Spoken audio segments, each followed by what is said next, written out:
बघा या ठिकाणी 9:50 28 जूनला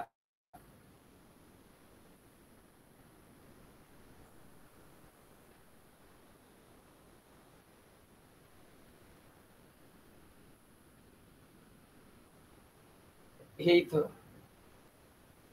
हा कोणता आहे?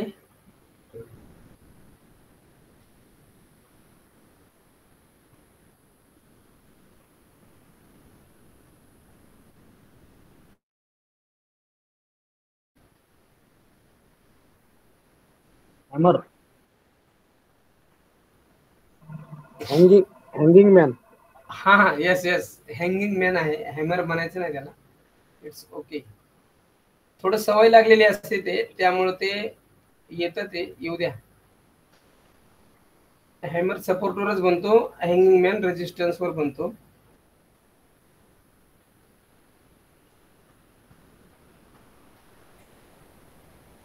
स्पिनिंग टॉप आणि हँगिंग मॅन दोन बघायचे आहेत.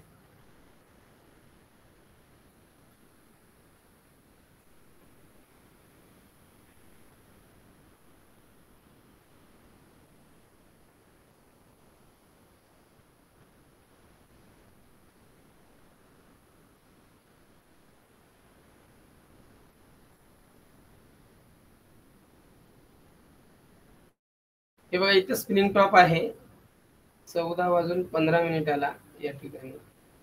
हे बघा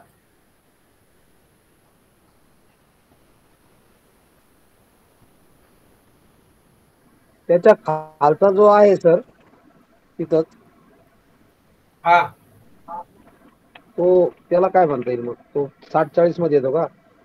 हा, त्याच्या शेजारी, हा तोच तोच तोच. याला तिथे काहीच कर्सर म्हणता आहे तो. येणार नाही. हा काय 70-40 असं जर असलं तर काही नाही म्हणता येईल का? याला काही म्हणता येणार नाही, कारण हा सपोर्टवर पण नाही आणि रेजिस्टन्स पर पण नाही, हा मिडल मध्ये आहे.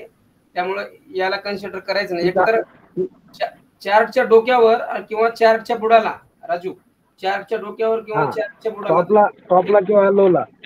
हा लोला, टॉपला किंवा लोला. Yes, yes.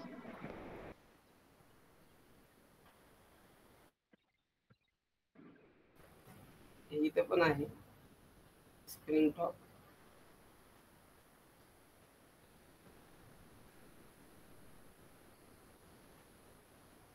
हे बघा, याचा लो तुटला, इथून इथपर्यंतची रॅली डायरेक्ट.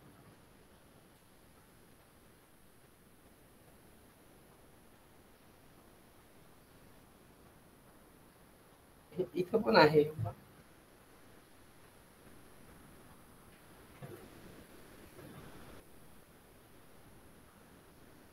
याचा लो तुटला, इथे एंट्री घेतली असते ती इथपर्यंत रॅली आपल्याला कॅन्डलस्टिक नुसार मिळली असते.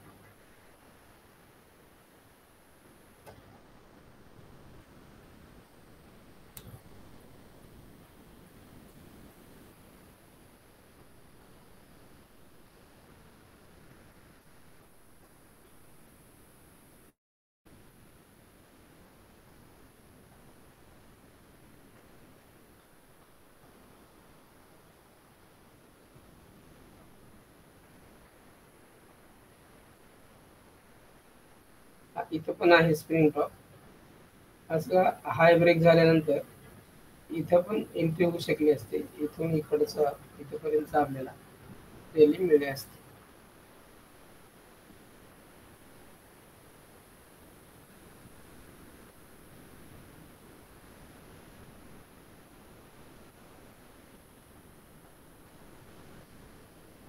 इथं पण आहे ग्रीन कॅन्डल वाला स्प्रिंग टॉप. एंट्री इथून हे बघा इथपर्यंत रॅली आपल्याला मिळली असते.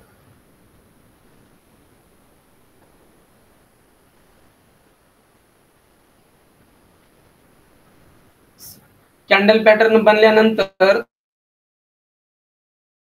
ताबडतोब नेक्स्ट कॅन्डलला आपली एंट्री होईल आणि लगेच प्रॉफिट सुरुवात होईल ही अपेक्षा करायची नाही मार्केट कडून. नंतरच्या 1-2-3 कॅन्डल सुद्धा तो तिथे घेऊ शकतो. जे काही प्रेशर आहे ते प्रेशर त्यांना मॅनेज करावं लागतं. इथं जर सेलिंग प्रेशर असेल तर बायर यामध्ये इन्क्रीज व्हावे लागतात, त्यानंतर अपसाईडला रॅली येते. त्यामुळे इथं स्पिनिंग टॉप होऊन सुद्धा एक दोन कॅन्डल रेड आल्यात, ह्या सुद्धा गोष्टी समजून घ्यायला लागतात आपल्याला. नाहीतर सर म्हटले होते की इथं स्पिनिंग टॉप झाला, नेक्स्ट कॅन्डलला एंट्री, अजिबात तसं नाही. आपल्याला ह्या गोष्टी समजून घ्यायच्या आहेत.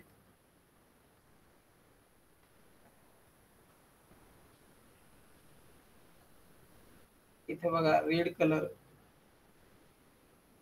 स्पिनिंग टॉप, रेड कलर आहे स्पिनिंग टॉप. बऱ्याच जणांना वाटलं हे सगळं डाऊन ट्रेंड आहे आणि आपण पुट बाय साठी जाऊ, तर दुसऱ्या दिवशी मार्केट इकडे जाईल असं वाटलं होतं, पण तसं नाही. मार्केट इथून जे गॅप झाला, इतका मोठा हे गॅप तयार केला मार्केटने.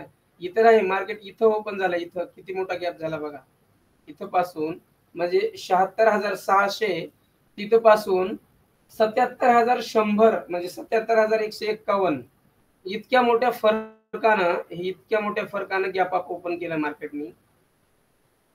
त्यामुळं बीटीएसटी होल्डिंग ठेवणं सुद्धा रिस्की असतं. आपल्याकडे त्याचा एक सेटअप आहे, तो तयार झाल्यानंतर तो शक्यतो धोका देत नाही, तो तुम्हाला देईल त्यावेळेस, सेटअपच्या वेळेस. पॅरामीटर्स आणि रूल्स यूज केल्यानंतर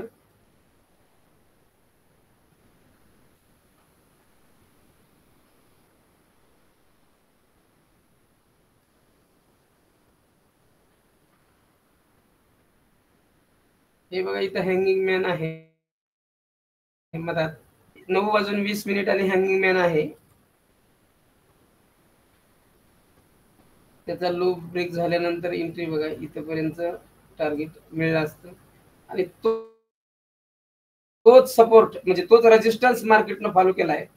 हे बघा, इथं आलं आणि इथून परत इथपर्यंत रिटेस्ट करून मार्केटनं परत डाऊन साइड रॅली दिली.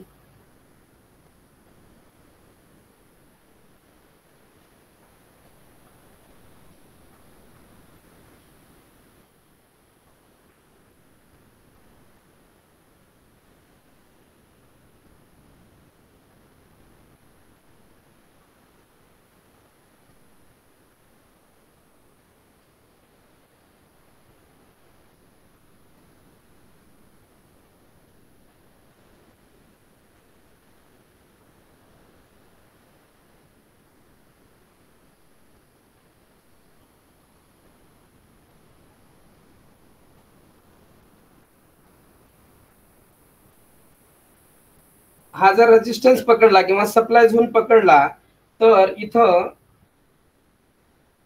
14:05 हँगिंग मॅन तयार झालेला आहे. याचा लो ब्रेक झाल्यानंतर इथून एंट्री, इथपर्यंत टार्गेट मिळालं असतं.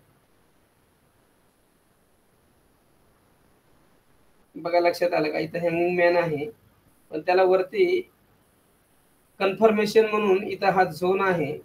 या झोनला, सप्लाय झोनला त्यांनी टच केलं. सप्लाय झोन वरून ब्रेक करून असं जाऊ शकत नाही मार्केट, त्यामुळं इथं रेजिस्टन्स केलं आणि इथून खाली आलं.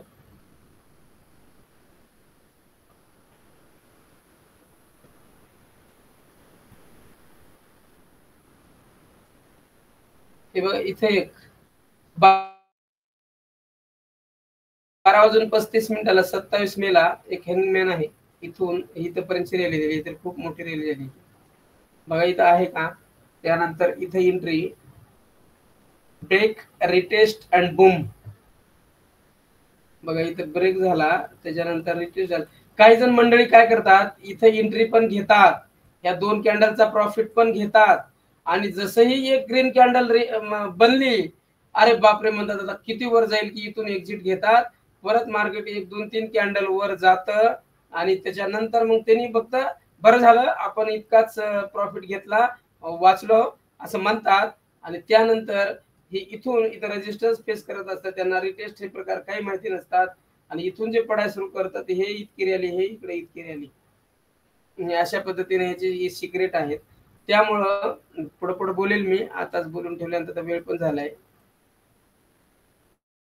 ज्या अनालिसिस वरच्या गोष्टी आहेत त्या इथं बघा, इथं पण स्पिनिंग टॉप आहे. इथं स्पिनिंग टॉप वरील इथं एंट्री, इथून इथपर्यंतची रॅली आपल्याला घेता आली असती. हे बघा, इथं पण स्पिनिंग टॉप आहे. इथून इथे एंट्री लो ब्रेक झाल्यास इथपर्यंत रॅली आपल्याला घेता आली असती. हे बघा इथं हॅमर आहे, फर्स्ट हॅमर आपला सपोर्टवर, आणि इथून हॅमरचा हाय ब्रेक झाल्यानंतर एंट्री किंवा प्रिव्हियस रेड कॅन्डलचा हाय ब्रेक झाल्यानंतर एंट्री, इथे एंट्री हे इथपर्यंत टार्गेट डायरेक्ट स्पिनिंग टॉपला टच करायचं आहे आपल्याला. बघा इथे एंट्री, इथून डायरेक्ट स्प्रिंग टॉपला टच करायचा आहे हा फज्जा, आणि इथं एंट्री इथून डायरेक्ट इथपर्यंत आपल्याला टार्गेट मिळू शकलं असतं. कसं ट्रेल करायचं ह्या त्या गोष्टी पुन्हा मोठ्या मोठ्या ह्याच्यामध्ये आहेत सेशन मध्ये.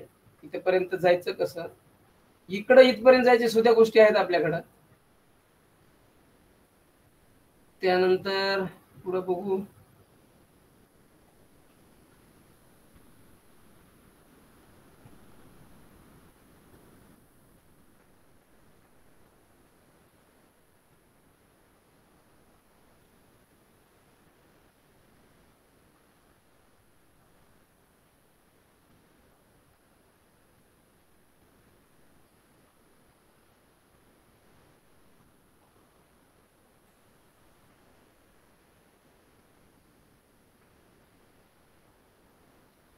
हे बघा इथं स्प्रिंग टॉप, त्याच्यानंतर इथून इथपर्यंत रॅली, इथं पण छोटासा आहे, इथून इथं खूप मोठी रॅली दिली त्यांनी. तिन्ही कॅन्डल तसेच आहे. कोणत्याही एका कॅन्डलला जर कन्सिडर केला असता तर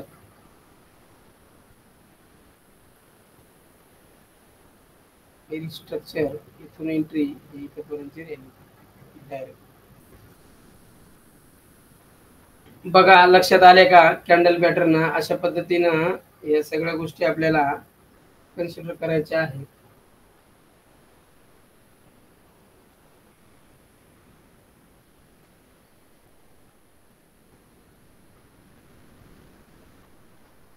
किती मेंबर राहिले, बाकीचे गेले का आहेत?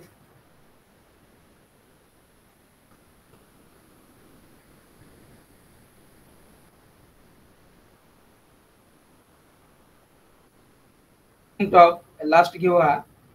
इथे स्पिनिंग टॉप 10 वाजून 15 मिनिटाला, त्यानंतर हे बघा हे स्पिनिंग टॉप, ह्याचा लो ब्रेक होऊ द्या, इथे एंट्री, इथपर्यंत टार्गेट तर इझी मिळलं असतं आपल्याला.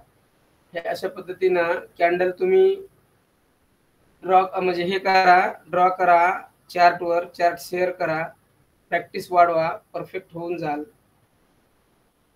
बस का बघायचं आणखी सांगा.